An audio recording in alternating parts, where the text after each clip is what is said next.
ခင်ဗျားတို့သိပါသလားကမ္ဘာအကြီးဆုံးအန်နာကွန်ဒါမြွေကြီးတစ်ကောင်ရဲ့လေးချိန်ဟာလူကြီး30ရောက်စားလောက်အထိလေးလံနိုင်ပါတယ်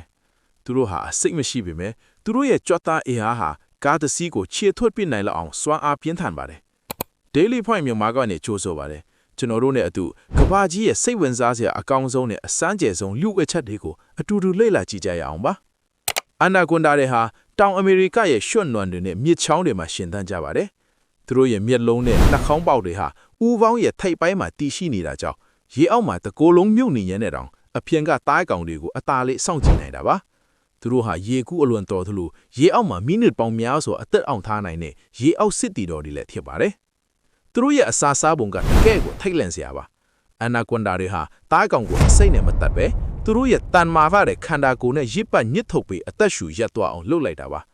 သူတို့ရဲ့မီးရိုးတွေဟာတီးခြားစီဖြုတ်နိုင်တတ်နိုင်တဲ့လွတ်လပ်တဲ့အယိုးအစစ်တွေနဲ့ဖွဲ့စည်းထားတာကြောင့်မိမိခန္ဓာကိုယ်ရဲ့ပူကြီးမားတဲ့ပါးကောင်တွေကိုတောင်တကောင်လုံးမျိုးချနိုင်စွမ်းရှိပါတယ်။မျိုးရိုးဗီဇရဲ့ထူးခြားချက်တစ်ခုကတော့မျိုးပွားခြင်းအပိုင်းပါ။မိလက်ရာဒီမှာအထီးအများပြားကအမတကောင်ထဲကိုဝိုင်းပတ်ပြီး breeding ball လို့ခေါ်တဲ့အလုံးအီးတစ်ခုအဖြစ်ရက်သက်ပေါင်းများစွာလုံးထွေးနေတတ်ကြပါတယ်။ပိုပြီးထူးခြားတာကအန်နာကွန်ဒါတွေဟာတခြားမွေတွေလိုဥမဥပဲခန္ဓာကိုယ်ထဲမှာဥဖောက်ပြီးအကောင်လိုက်တိုက်ရိုက်မွေးဖွားတဲ့တရဝါတွေဖြစ်ပါတယ်။လူသားတွေကိုတိုက်ခိုက်လိုက်မရှိပေမဲ့သူတို့ရဲ့ခွန်အားနဲ့ကြီးမားမှုကြောင့်အမေဇွန်တော်ရဲ့ထိတ်တန်းသားရဲ့တကောင်ဖြစ်ယနေ့တိုင်းစိုးမုံထားစေပါ။အခုလိုမျိုးထူးဆန်းတဲ့တရဝါတွေရဲ့ဘဝနဲ့ကမ္ဘာပေါ်ကစိတ်ဝင်စားစရာအကြောင်းအရာတွေကိုအမြဲလေ့လာခြင်းနဲ့ဆိုရင်ကျွန်တော်တို့ရဲ့ Facebook page ကို follow လုပ်ထားဖို့မမေ့ပါနဲ့ဦးနော်။